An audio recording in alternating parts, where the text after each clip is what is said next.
Today, we are really zeroing in, focusing all our attention on just one huge event, the one that closed out Money in the Bank 2025. That main event tag match. Exactly. The tag team main event, a pretty wild clash featuring, John Cena teaming up with Logan Paul against Cody Rhodes and the World Heavyweight Champion Jey Uso. Yeah, quite the lineup. And the whole setup for this, based on that video package they showed, the stakes felt incredibly high. It painted Cody Rhodes and Jey Uso as, fighting for the fans, for the WWE Universe to save wrestling's future or something. Yeah, that was the framing. And on the other side, John Cena and Logan Paul, their goal, supposedly, was to just change everything, shake up the whole landscape. Disruptors. Right. And Cena, wow. He wasn't just the legend, the last real champion. They framed him, especially after beating Cody for title number 17 at WrestleMania 41, as someone who now wants to, and this is a quote, ruin wrestling for everyone. That's a heck of a turn. It really is. And adding to that, this was Cody's first match back since that massive loss to Cena, his return. So, yeah, the history was thick even before they touched. It wasn't just a tag match. It felt like a battle for the soul of the place, built right off that WrestleMania result. Okay, so let's dig into how we even got here. The pre-match stuff, the build-up, Saturday night's main event. Yeah, that's right, on NBC. Sources detailed Cena confronting Jey Uso backstage. Apparently it was pretty cryptic, lots of tension. You knew something was coming. That came pretty quick. Oh, yeah. Later that same night, Cena jumps right into Jey's match against Logan Paul, attacks Jey, beats him down until, and this is the big shocker everyone pointed to, Cody Rhodes runs out, makes his return. That was the moment, wasn't it? The save. Absolutely. That instantly set the team, set the feud. Sources say that led to more stuff in the following weeks.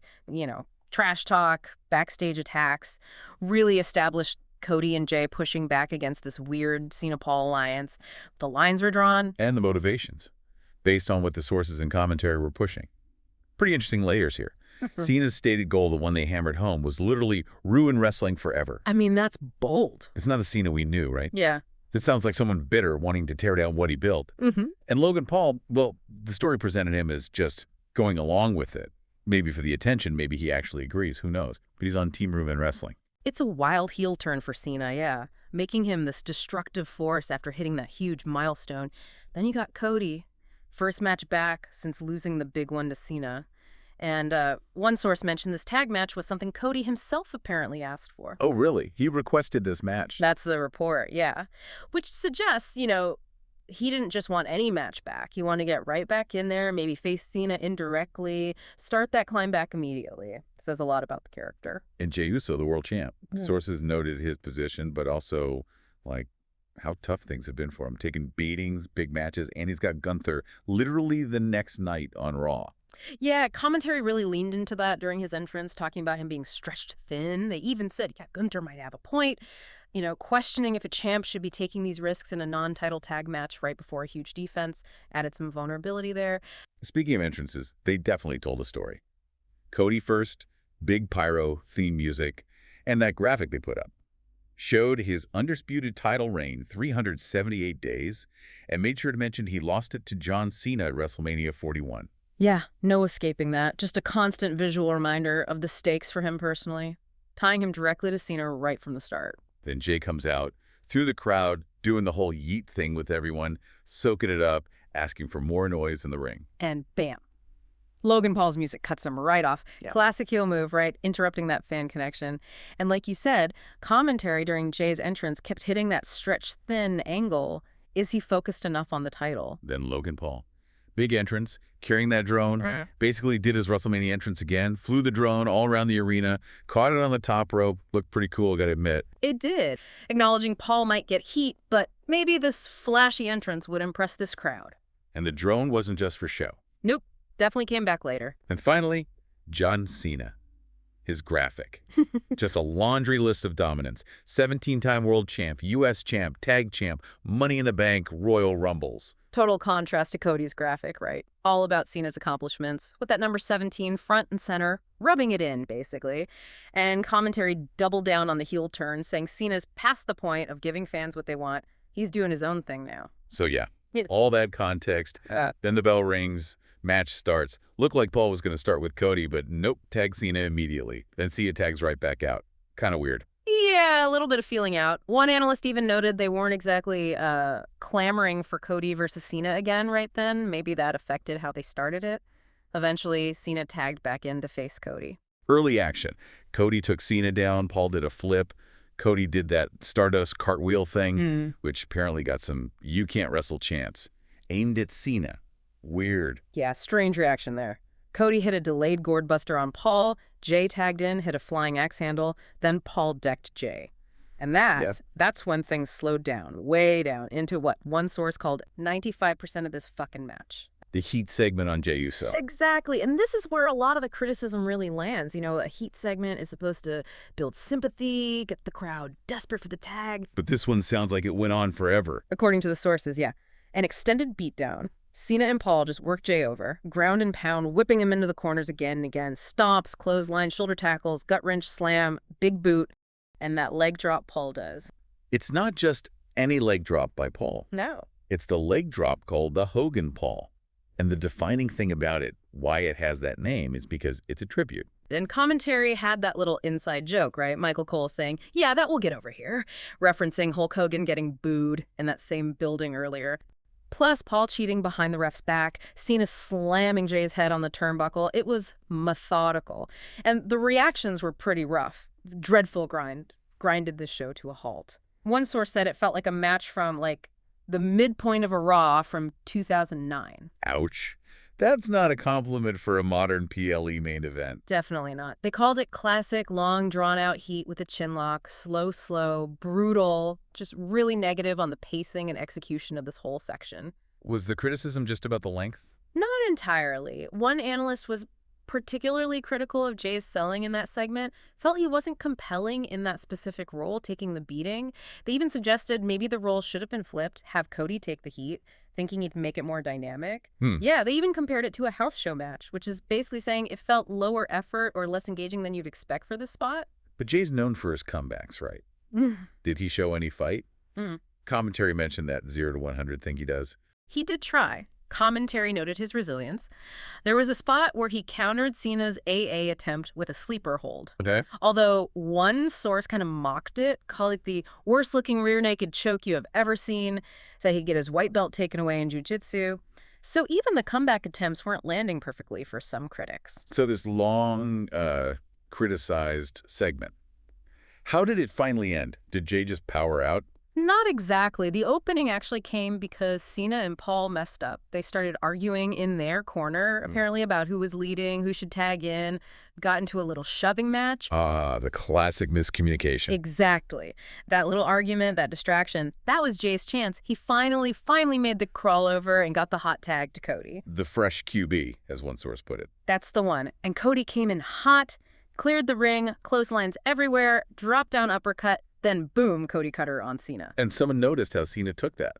Yeah, one analyst pointed out Cena's legs looked like they just stopped working, like they just collapsed, made the move look extra impactful, or maybe just showed the wear and tear on Cena. Cody kept rolling, right? Oh, yeah.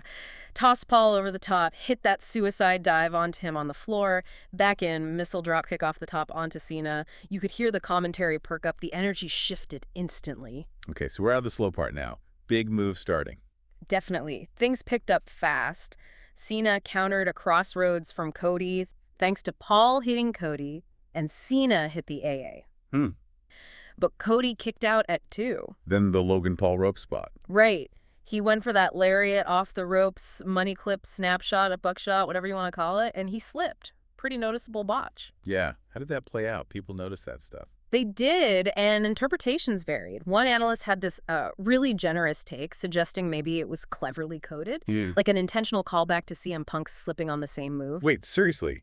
They thought a slip might be planned as a reference. Look, that's what one source proposed. Seemed like a stretch, but that was the interpretation. More realistically, most agreed Jey Uso reacted instantly with a super kick right after the slip. One analyst felt Jey saved it, and that the super kick was probably the planned follow-up anyway. Okay, that makes more sense. So the action kept going after that near miss. Absolutely. It became a flurry. Cena hit an AA on Jey. Cody hit the crossroads on Cena. Paul tried a springboard splash but kind of landed on Cena by mistake. Jey speared Paul. Cena and Jey trading shots. Boom, boom, boom. Jey blocked another AA, hit another super kick. Haymakers, forearms flying. Paul hit an uppercut on Jey. Just rapid-fire big moments. And Logan Paul seemed to be shining in this chaos.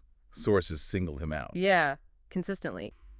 Even the critics who disliked the match overall kept saying Paul was the star, delivered the coolest shit, and kind of held the match together with his big spots and athleticism. He definitely seemed to want the spotlight. After hitting that pulverizer move on Cody, he didn't even go for the pin. Nope. Straight away called for the prime drone. Ah, the return of the drone. You got it. Flew right to him on the top rope. He catches it. Then, while he's holding the drone, Cody recovers and hits a massive superplex off the top. And the cool part, the broadcast view switched to the drone's camera for the superplex. Whoa. Okay, that is cool. A drone's eye view of a superplex. Yeah, one source called it fucking cool. Most entertaining part of the match. Jey followed up with an Uso splash on Paul, still from the drone view. Really creative use of the gimmick. So after the drone fun, the tables came out. They did. Cena recovered, hit AAs on both Jey and Cody. Cody kicked out again. Cena, frustrated, clears off both announce tables. Both tables. Okay, he means business. Looked like it. Tried to AA Cody through one, but Cody slipped out. Then Jey Uso, out of nowhere, runs across the other table and spears Cena. Definitely made impact. But the table was still standing. And Logan Paul took care of that.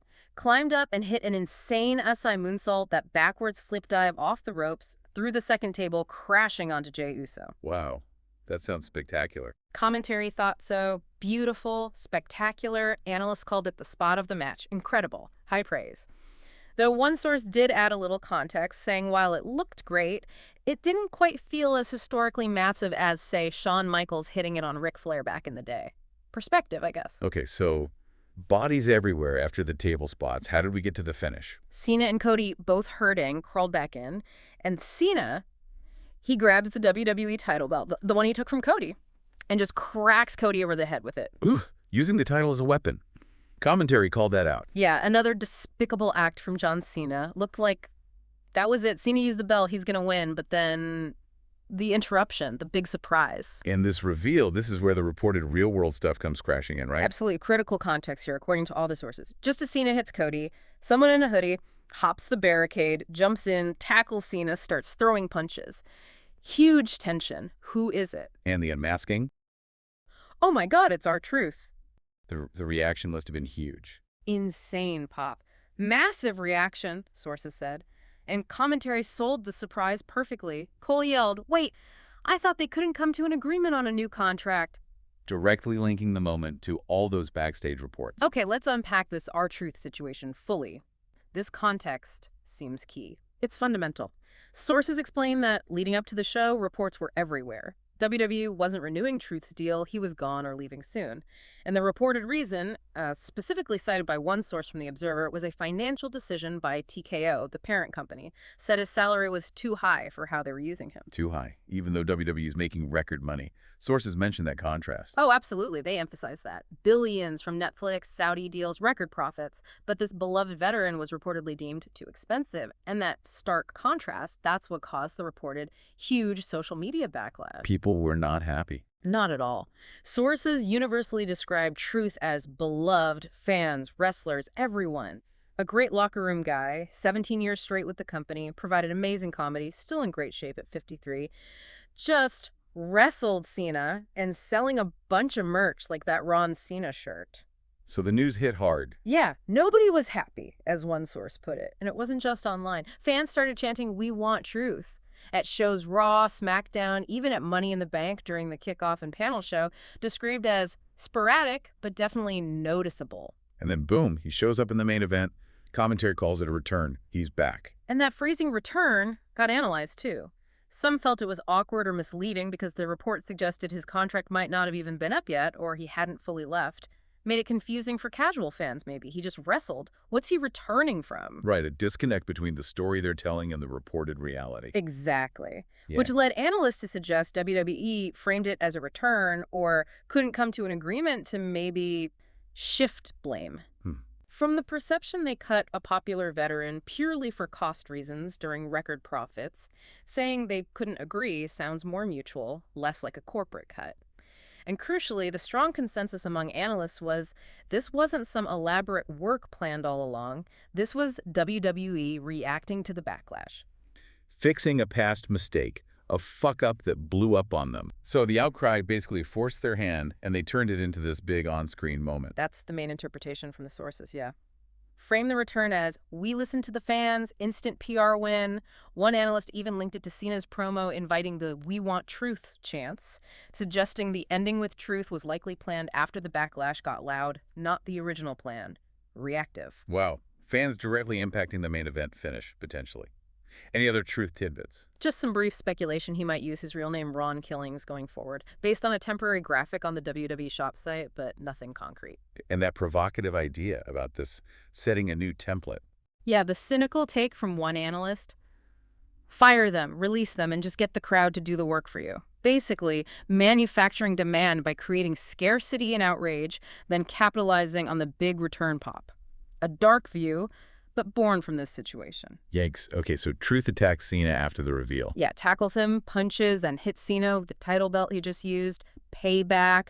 Then Truth bails, escapes through the crowd, did his part. Leaving Cena down, Cody recovering. Exactly. Cody staggers up, still feeling that belt shot, hits the crossroads on Cena. 1, 2, 3. Cody Rhodes pins John Cena. And that pinfall itself was significant. Hugely significant. Commentary hammered at home. Cody pinned the WWE champion. Massive win for him, especially after the WrestleMania loss. Match time, by the way, was 23 minutes, 45 seconds, which, as one analyst dryly noted, felt like it. A little dig at the pacing. Just that. Seems almost, well, slight, doesn't it? Which brings us to the overall match assessment. Pretty divided opinions, huh? For a main event. Very polarized. On one hand, you had the exciting moments, the big spots, the drone, the tables, the R-Truth surprise. Commentary sold the drama. But the critical analysts, much, much harsher. What were the main complaints about the match itself? They were blunt. Fucking awful. Oh. Unusually bad for the modern standard. Lowest point of any wrestling I saw today. Very bland, outside of Logan Paul's spots.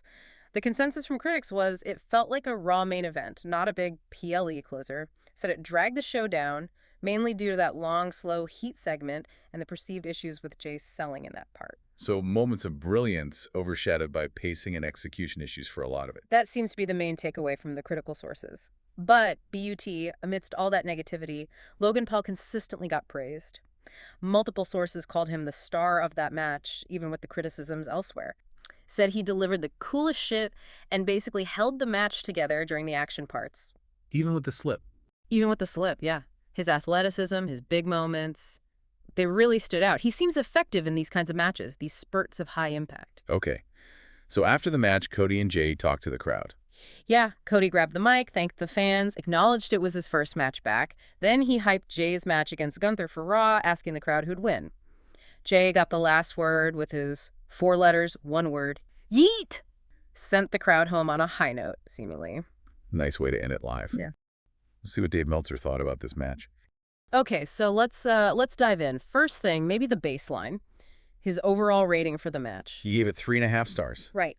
3.5? And, you know, for anyone who follows Meltzer's ratings, that's, well, it's solid. It's a good match. It tells you he thought it was well worked, delivered pretty well, but maybe wasn't like an all-time classic or anything. Precisely. It sets a benchmark. He saw definite positives in there. And talking about positives, or maybe just interesting dynamics, he jumped on something specific with John Cena pretty quickly. Oh, absolutely. The crowd reaction. He highlighted that specific chant. You know, the one, "You can't wrestle, yes he can." Yeah. And what's interesting, and what Meltzer pointed out, is how that chant is almost, it's like meta commentary, isn't it? How so? Well, it brings up that old critique of Cena, the one people have said for years, even if it's maybe outdated now. Mm-hmm. But then the crowd immediately shuts it down themselves. It shows they're completely in on it, Yeah. playing along with Cena's whole history and presence. So it's not just a simple chant, it's layered. A unique kind of interaction Meltzer found worth noting. Definitely. Shows that audience connection is key. Which is huge in wrestling, obviously.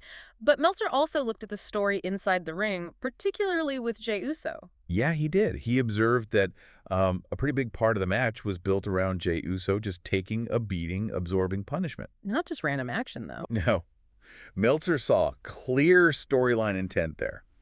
The idea, as he read it, was Jey sacrificing himself, taking the heat for Cody. Ah, Okay. And it served another purpose, too, weakening Jey, making him seem less than 100% before his big title match against Gunther that was coming up. Right. So the match choreography is directly feeding into a future storyline. That's the kind of structural stuff Meltzer always looks for. Exactly. It's how the pieces fit together in the bigger picture. So we've got the crowd stuff, the character storytelling. But he didn't shy away from the technical side either, did he?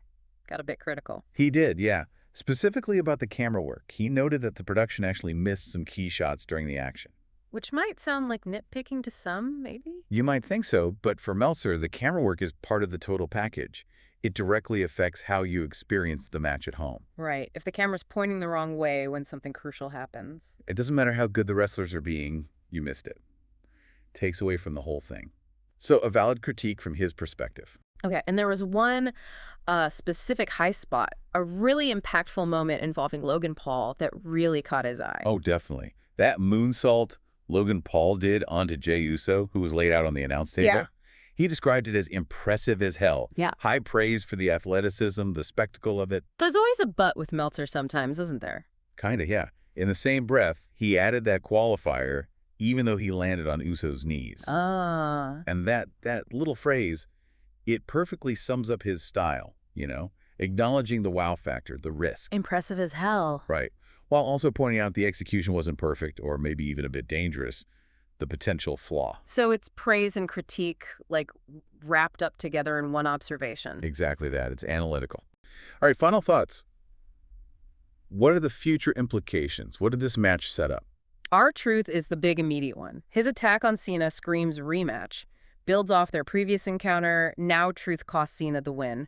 Maybe Truth versus Logan Paul too, though one analyst questioned if Paul needs that right now. But yeah, Truth likely got a new deal out of this whole thing, plus a Cena program. And Cody beating Cena. Point straight to the title chase, right? Absolutely. Sources agree the finish totally leans you towards Cody's chase of Cena. That's the long-term plan. However, there was skepticism about the quality of that chase. One analyst basically said, based on this match and their WrestleMania match, they weren't excited to see Cody versus Cena again in singles action. Didn't feel the chemistry was there. So the destination is clear, but the journey might be rocky, or at least not universally anticipated. That's the critique, yeah. And questions about timing, too. Do fans want Cody to win the title back soon? Like SummerSlam. Or maybe WWE drags it out longer if they sense the appetite for this specific rematch isn't sky high yet. So Cody's chase is on, but maybe a little bit longer than people think. Interesting. And what about Jey Uso? He won, but took a beating. Yeah, sources say he came out worse for wear. Especially with Gunther waiting on Raw the next night, it reinforces that whole narrative. Is he stretching himself thin, taking too much punishment in these non-title tags while holding the world title, sets up vulnerability for his defense? Man, this one match really did a lot of work then. Setting up multiple stories, bringing in real-world drama. It really was a vehicle. Had the big spots, the Cena heel stuff, and obviously that R-Truth moment tied to all the backstage reports.